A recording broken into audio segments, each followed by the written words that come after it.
राजनीतिक गलियारों में राजनैतिक पार्टियां कुछ न कुछ नया करना चाहती है ताकि उन्हें फिर से सत्ता में आने का मौका मिल सके। ऐसे ही एक मोदी सरकार का फैसला सवर्ण आरक्षण है। तो आइए जानते हैं सवर्ण आरक्षण के बारे में कुछ रोचक जानकारी। मोदी सरकार ने लोकसभा चुनाव 2019 से ऐन पहले सवर्णों को आरक्षण देने का फैसला किया है।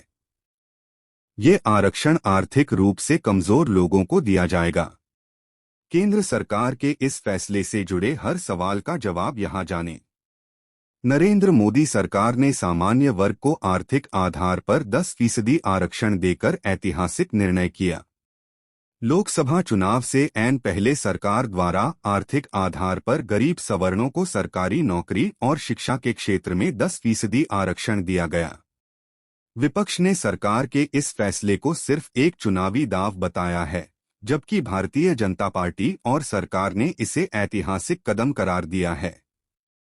अगर आपके मन में इस फैसले से जुड़े कुछ सवाल हैं, तो जवाब हम आपको जरूर अपने माध्यम से देंगे। नंबर 1, सवर्णों को आरक्षण किसके हिस्से का मिलेगा? मोदी सरकार ने गरीब सवर्णों को जो 10% आरक्षण देने की बात कही है, यह आरक्षण अभी तक दिए जा रहे 50% से अलग होगा। यानी संविधान के अनुसार अभी तक सिर्फ 50% आरक्षण दिया जाता है, जो कि समाज के पिछड़े तबके को मिलता है। यानी सरकार ने सवर्णों को आरक्षण देने का फैसला इससे अलग दिया है। इसके लिए संविधान में संशोधन करना होगा। नंबर 2, संविधान में प्रावधान नहीं है, फिर कैसे मिलेगा? मोदी सरकार इस फैसले को लागू करने के लिए संविधान में संशोधन करेगी। मंगलवार को ही लोकसभा में संविधान संशोधित बिल पेश किया जाएगा। केंद्र सरकार संविधान के अनुच्छेद 15 और अनुच्छेद 16 में बदलाव करेगी। दोनों अनुच्छेद में बदलाव कर आर्थिक आधार पर आरक्षण देने का रास्ता साफ हो जाएगा। नंबर 3, क्या सिर्फ हिंदू सवर्णों को मिलेगा? ऐसा बिल्कुल नहीं है कि केंद्र सरकार के इस फैसले का लाभ हिंदू सवर्णों को मिलेगा। इस फैसले का लाभ हिंदुओं के अलावा मुस्लिम और ईसाई धर्म के लोगों को भी मिलेगा। उदाहरण के तौर पर अगर कोई मुस्लिम सामान्य श्रेणी में आता है और वह आर्थिक रूप से कमजोर है, तो उसे 10% आरक्षण का फायदा मिलेगा। नंबर 4, पटेल जाट मराठा आंदोलन का अब क्या होगा? बीते दिनों में पटेल जाट मराठाओं ने आरक्षण के लिए कई तरह के आंदोलन किए हैं। मोदी सरकार के फैसलों से इन्हें भी लाभ मिलेगा, क्योंकि ये सभी जातियां सवर्ण के अंतर्गत आती हैं। ऐसे में इन सभी जातियों को भी आर्थिक आधार पर 10% का लाभ मिलेगा। नंबर 5, किसे गरीब माना जाएगा और किसे नहीं? मोदी सरकार ने इस फैसले के साथ ही कुछ शर्तें भी लागू कर दी हैं।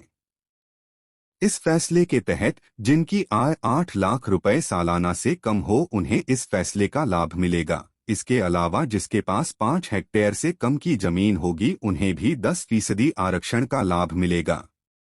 जिन सवर्णों के पास 1000 स्क्वायर फीट से कम का घर होगा, जिनके पास निगम की 109 गज से कम अधिसूचित जमीन होगी, 209 गज से कम की गैर अधिसूचित जमीन होगी और जो भी किसी आरक्षण के अंतर्गत नहीं आते होंगे, उन सभी को इसका लाभ मिलेगा।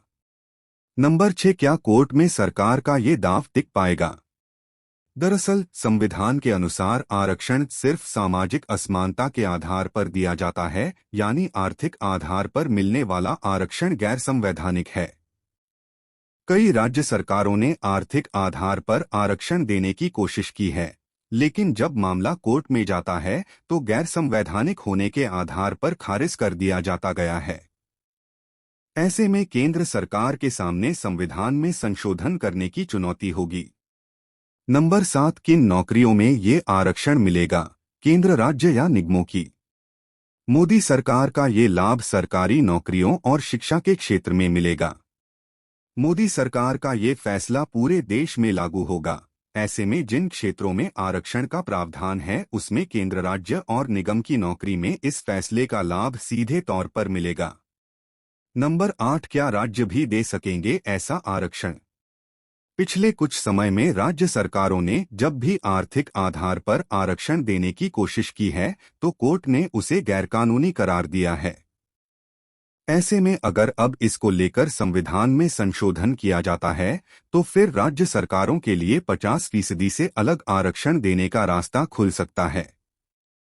दोस्तों, कैसी लगी आपको ये जानकारी हमें कमेंट सेक्शन में ज़रूर बताएं। साथ में यदि आप हमारे YouTube चैनल जीवन परिचय पर नए हैं तो आप हमारे चैनल को सब्सक्राइब ज़रूर करें। अब मिलते हैं ऐसी ही मज़ेदार जानकारी के साथ अगले वीडियो। तब तक के लिए आप अपना और अपने परिवार का ख्याल रखें।